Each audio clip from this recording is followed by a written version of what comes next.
So, Mike, when I first talked to you, I know you had pandemic-related issues. What are some things that you kind of struggled with during the pandemic that has affected your mental health? Yeah, so when the pandemic started in March of 2020, the next, jobs started going away, because of the pandemic and stuff, and then all of a sudden we got the call. I worked at the golf course here in Manteca. We got the call in April, which is like a month after, about 2-3 weeks after. Um, so we got a call 2-3 weeks after saying we had to shut down the golf courses and stuff because it's still, in the air, how bad it's getting and stuff. So school, you wake up, every week, you have something to look forward to.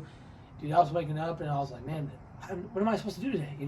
I go, do a workout outside in the backyard, but after that, I wouldn't know what to do. You can't really go out to places and stuff like go out and eat because places are shut down. It's just go pick up food and just go back home. And it was sad because I just sit there on my bed and I'd be thinking like, man, is the world coming to an end? You know what I mean? Like, obviously it's not. Everyone we're working, we're going through it and stuff. It's a tough time, but it's just like, man, what can we do? And it was a tough time for me. I'm not gonna lie to you guys. It was a tough time, but I got through it. I started getting close to God, and just kind of just kept myself busy. Once the things I was doing to keep myself busy, it kind of just took off the depression and anxiety, and I was going through it for that month, but it didn't last too long, which was awesome. It was nice, and I got through it. Thank God, I got through it, and I'm happy. Okay. Anything else? And when did you have your first? We recall a while ago we were talking about it before we kind of set the interview up. When did you have your first anxiety attack? When was the first one? First one before the pandemic or after the pandemic? I would say during pandemic. During the pandemic. I'm gonna say that one right after I lost my, or I tell you, I lost my job, I lost school, and I lost baseball. Lost baseball as well. It's funny because the week before we got off and couldn't go back to school, we were playing baseball. We were actually during a baseball. It was actually during the baseball game. Coach started saying, "Oh yeah, this might be our last game."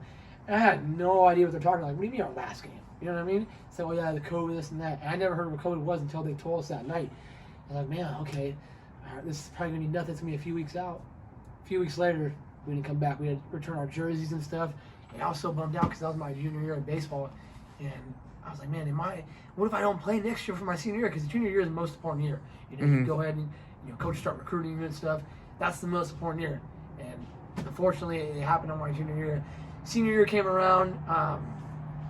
It was fun, but even during that time, it wasn't like junior year. Junior year, that's what brought me down a little more because recruiting. There was no recruiting during that time. And obviously, I was class of 2021. There was nothing. That's part of my first depression attack right there, or an anxiety attack. That was the first time I had it. Yeah, I was scared. So, Mike, what are some ways that you kind of cope with these problems? Or, because I know till this day, a lot of us are still struggling with it.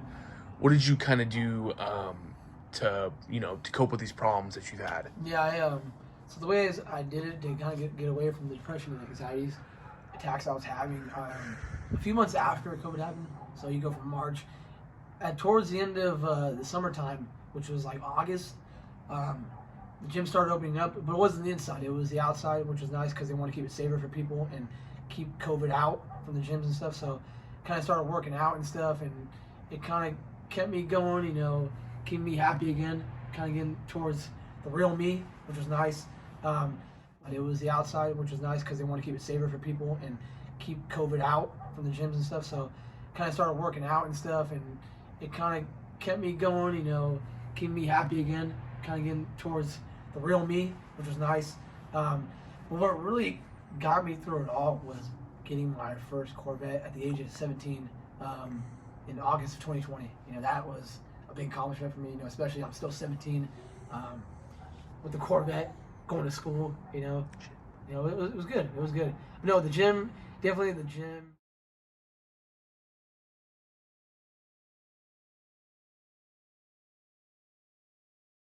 What are some problems that you had, facing the COVID-19 pandemic? Pandemic, I seen it as like a nightmare.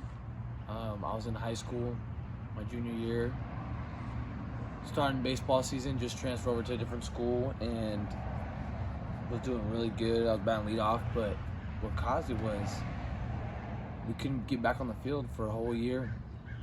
Baseball recruiting stopped. The year six months before that, I went to Arizona State for Best in the West showcase, but then now that stopped that year later. And then, it was, we weren't in a school with other people and not playing baseball anymore. Something I've done since I was a kid. Now we're just sitting at home. What can we do?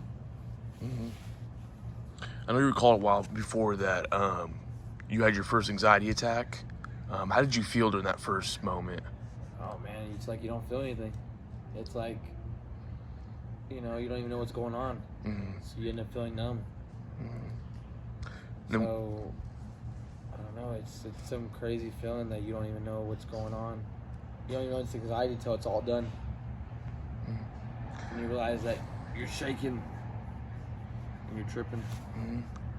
What are some coping methods that you used, like any type of, what did you do to kind of get over some of this stuff, or some coping methods? I'd go work out. Okay.